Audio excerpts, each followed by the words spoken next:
오늘 말씀의 제목은 무엇입니까? 크게 한번 해보겠습니다. 무엇입니까? 여러분, 선물 받으시기를 축복합니다.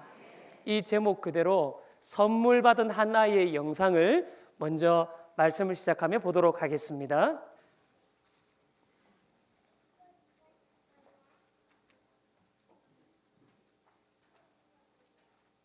소리가 안 나오네요.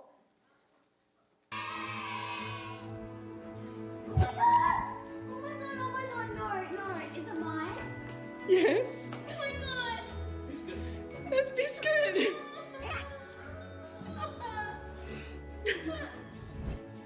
Are you happy? Oh my god. Thank you so much.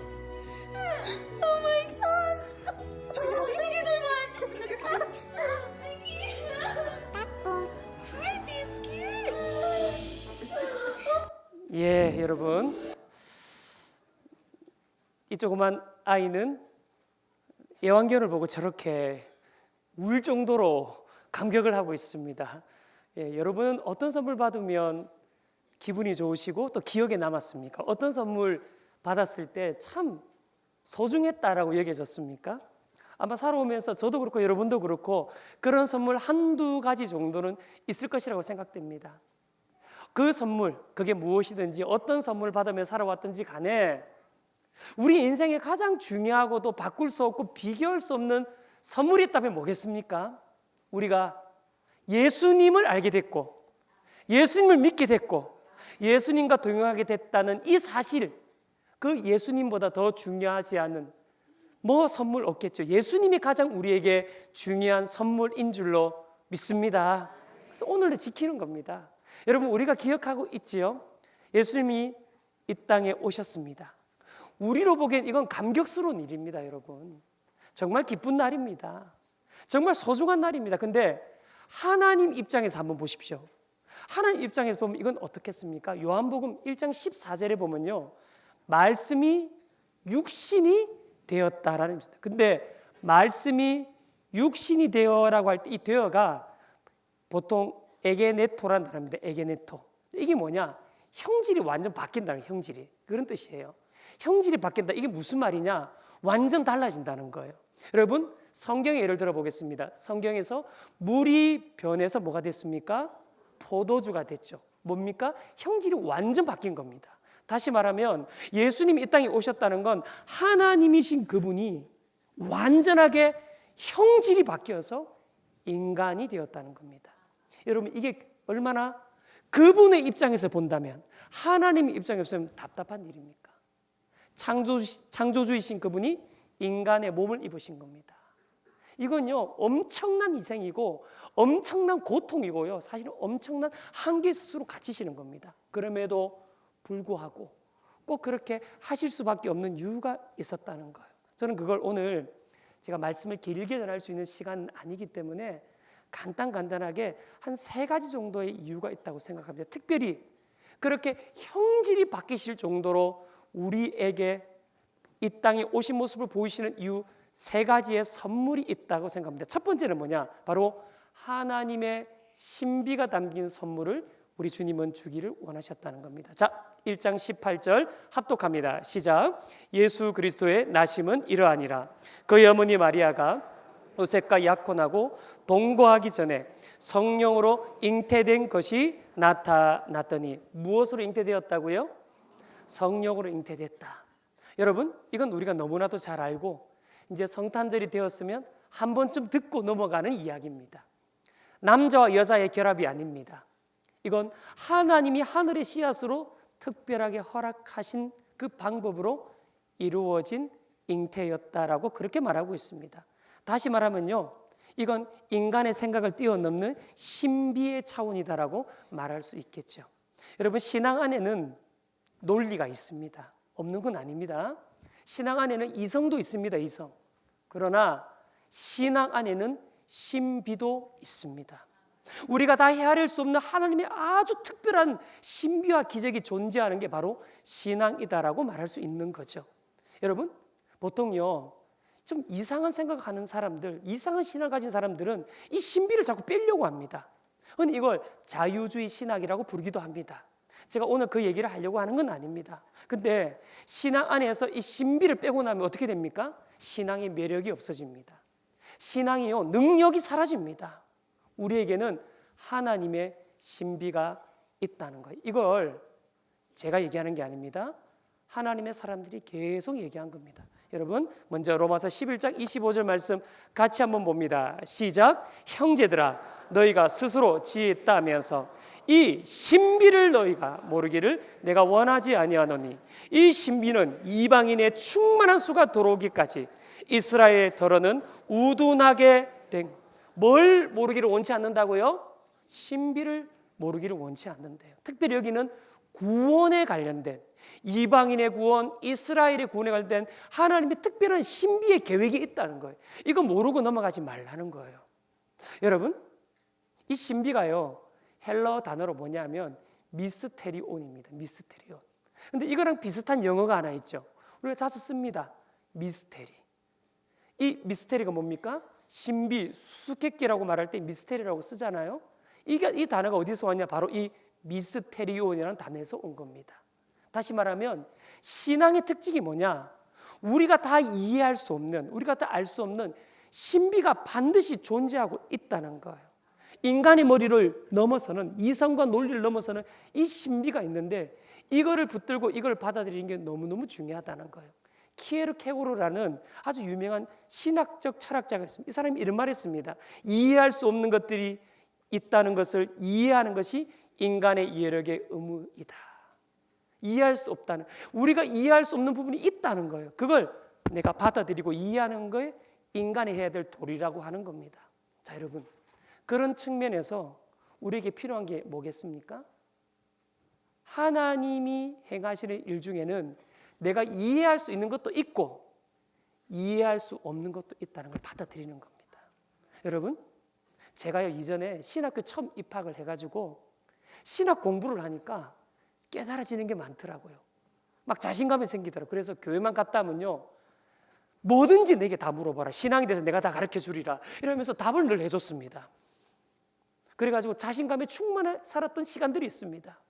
지금 그때를 돌이켜보면요, 그때 제가 했던 말들 다 기억 속에서 지워졌으면 좋겠습니다. 제가 너무 모르고 했더라고요. 제가 오히려 이 사역을 하면서 여기까지 걸어오다 보니까 내가 모르는 게 더 많구나, 오히려 자신 있게 대답할 수 있는 게 점점 적어지는구나라는 걸 더 깨닫게 됩니다. 여러분, 우리는 다 알지 못합니다. 여러분의 가정을 향해서도 하나님의 계획을, 여러분 교회를 향해서 나는 다 알고 있다, 여러분 절대 그렇게 생각하시면 안 됩니다. 우리는 다 모르는 겁니다. 하나님의 신비가 있다. 우리 교회를 향해서도 있고 우리 가정을 향해서도 있고 내 삶 속을 향해서도 하나님의 신비가 있다. 그 신비의 은혜 앞에 겸손하게 반응하는 모든 성도님들 되시기를 주님의 이름으로 축복합니다. 그 은혜를 받아 누리게 되는 것이며, 또 하나 성탄에 담긴 선물이 있습니다. 그건 바로 죄사함의 은혜가 있다는 거예요. 성탄에는 죄사함의 은혜가 담겨져 있다는 겁니다. 21절 보십시오. 예수님의 이름을 뭐라고 합니까? 자기 백성의 그들의 죄에서 어떻게 하신다고요? 구원할 자다. 너무 잘 알고 있는 부분 아닙니까? 예수님의 이름은 구원자가 되신다는 거예요. 근데 사실 우리가 알고 있는 대로 예수님 이름은 흔한 이름입니다. 흔한 이름. 우리나라로 따지면 과거 국어책에 나왔던 철수와 영입니다. 구약으로 따지면요, 여호수아 이름 엄청 흔했거든요. 그 이름입니다. 여호와께서 구원하신다. 근데 이렇게 흔한 이름이신 예수님의 이름이 구원의 이름, 죄사함의 이름이 된다는 것이 오늘 성경이 말하고 있는 아주 중요한 선언입니다.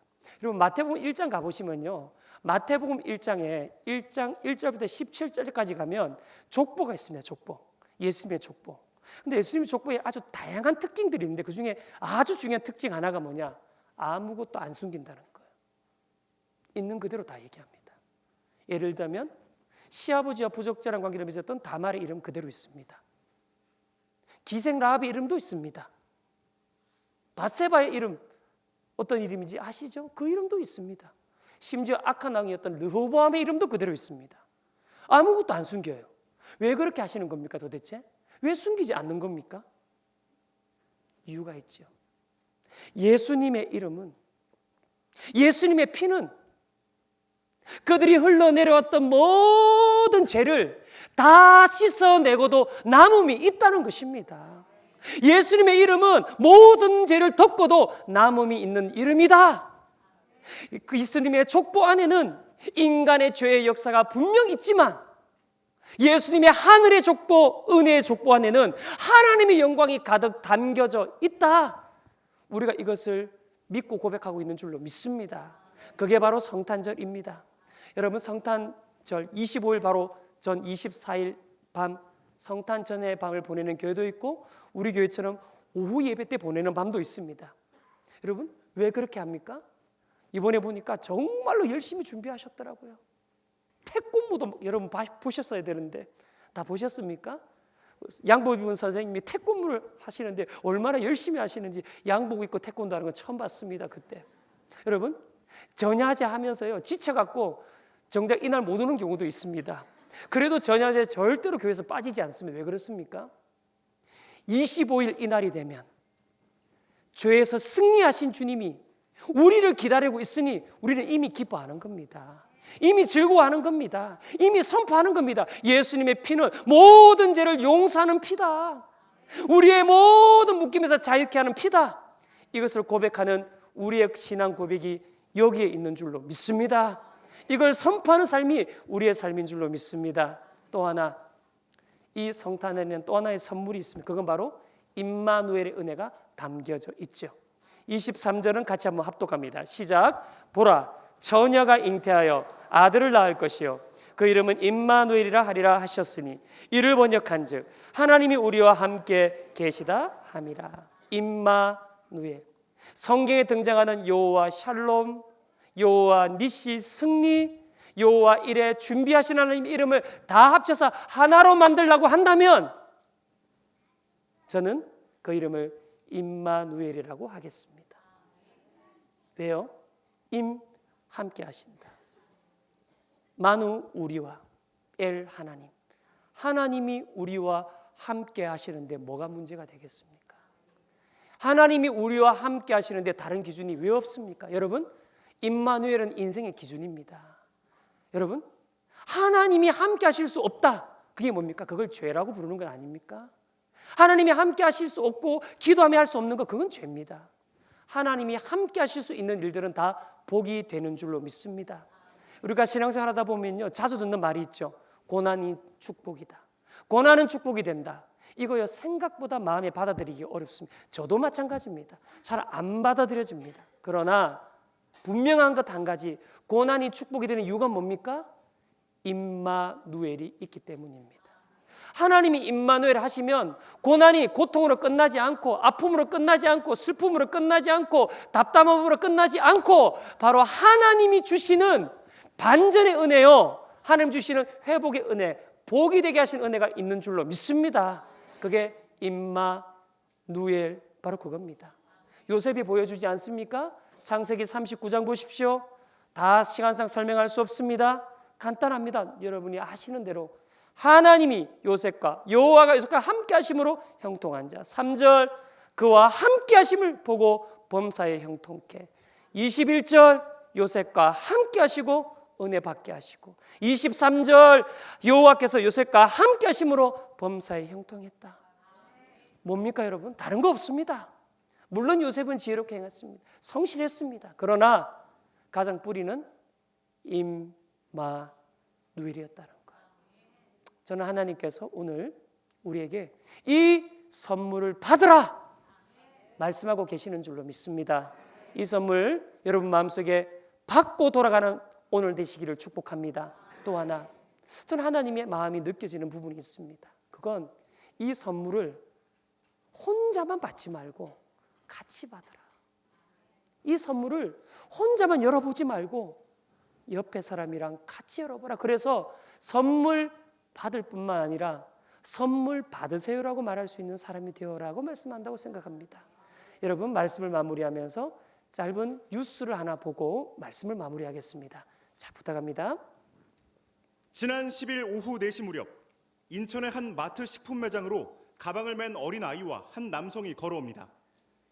구석진 곳에서 잠시 머뭇거리는가 싶더니 아이가 맨 가방을 열어 몰래 물건을 담습니다. 이들은 34살 아버지와 12살 아들. 그런데 이들의 어설픈 절도는 CCTV를 보고 있던 마트 직원에게 금세 발각됐습니다. 아버지는 몸을 벌벌 떨면서 땀을 흘리면서 계속 용서해달라고 사죄를 구하고 있는 상황이었습니다. 신고를 받은 경찰이 도착하자 아버지는 고개를 숙였습니다. 아들의 가방에서 나온 물품은 우유 2팩과 사과 6개, 그리고 마실 것 몇 개가 전부였습니다. 금액으로 따지면 대략 1만 원 안팎. 이 남성은 너무 배고픈 나머지 해선 안 될 일을 했다며 눈물을 흘렸습니다. 그리고 기초생활대상 수급자로 선정이 돼 있지만 내 가족이 생계를 유지하기에는 상당히 힘든 상태였습니다. 택시를 몰던 남성은 당뇨와 갑상선 질병을 앓고 있었고 몸이 아파 6달 동안 일을 하지 못했다고 털어놨습니다. 살고 있는 임대 아파트엔 홀어머니와 7살 난 둘째 아들이 기다리고 있었습니다. 사연을 들은 마트 주인은 처벌을 원치 않는다고 말했습니다. 경찰도 경미한 사안으로 보고 이들 부자를 훈방 조치했습니다. 다만 이들을 돌려보내기 전 먼저 가까운 식당으로 데려가 따뜻한 국밥을 한 그릇씩 시켜줬습니다. 아침 점심도 다 굶었다고 부자가 그러니까요. 요즘 세상에 밥 굶는 사람이 어디 있습니까? 아이고. 그런데 잠시 뒤 회색 옷을 입은 한 남성이 음식점 안으로 들어오더니 느닷없이 하얀 봉투 하나를 이들 부자의 식탁 위에 던지듯 내려놓은 뒤 그대로 밖으로 나갑니다. 봉투에는 현금 20만 원이 담겨 있었습니다. 정체 모를 이 남성은 어떻게 이들의 사정을 알았을까? 조금 전 그 마트에서 아버지와 아들이 선처를 구할 때 사무실 바깥에서 보이는 회색 옷, 봉투를 건네고 사라진 바로 그 남성입니다. 우연히 부자의 딱한 사연을 듣고는 현금을 뽑고 일부러 식당까지 따라가 전달한 겁니다. 경찰이 감사장을 전달하려고 이 회색 옷의 중년 남성을 수소문했지만 끝내 찾진 못했습니다. 경찰은 행정복지센터를 통해 아버지의 일자리를 알선하고 아들에게는 무료 급식 카드를 받을 수 있도록 도왔습니다. 또 마트 주인은 이들 부자에게 쌀과 생필품을 지원하겠다는 뜻을 전했습니다. MBC 뉴스 김세로입니다. 여러분, 이 영상 보니까 어떠십니까? 저는 이 아버지가 아들의 가방을 열고 이걸 담을 때 어떤 마음이었을까 생각하면 오래전에 본 뉴스인데도 잊혀지지가 않습니다. 성탄이 하나님 우리에게 주신 선물을 받는 날입니다. 맞습니다. 그러나 어쩌면 요즘 세상에 밥 굶는 사람 어디 있겠나 하지만 인생의 벼랑 끝에 서 있는 사람은 아직도 많습니다. 우리 교회도 있을 것이고 이 땅에도 있을 것입니다. 그 사람을 기억하며 선물 받으세요라고 말할 수 있는 우리 충정의 모든 성도들이 되기를, 또 우리의 삶이 되기를 주님의 이름으로 축복합니다. 기도하겠습니다.